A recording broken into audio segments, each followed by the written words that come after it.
what's happening in their lives, what's happening in their home, what's happening with their mother-in-laws, what's happening with childcare, and suddenly they realize the organization has been set up and structured for men with wives at home. And this is the structure that all organizations effectively still run today.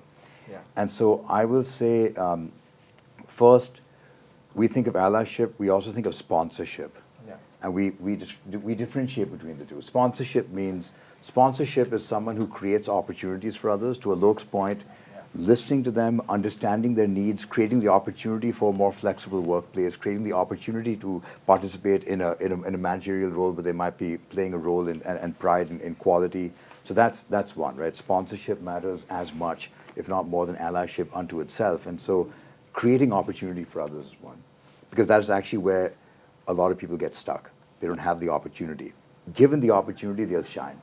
True. Right? Given the opportunity, they're going to shine. The other thing I'll say is that in the research we did, we looked at 160 policies. And then we looked at all these organizations that had women rise to the top and those that didn't. And we isolated the family-owned businesses where we had women at the top versus simply, if you will, regular corporate businesses where you didn't have a woman at the top who was related to the founder, but you had women at the top who had worked their way up. We had to isolate those. It's different. It is different. What we found was most policies that exist in organizations are there to mitigate bias. In other words, to make the workplace less hostile. Grievance, posh, and a litany of policies. I could rattle off 15 of them, 20 of them right now, that effectively are there to make the workplace less hostile for someone who's coming in. Sure. But what we found is actually the organizations that do very well happen to have policies that are quite different. They are sponsorship and allyship. Makes a big difference. Daycare. Someone else mentioned this right now. Daycare makes a big difference.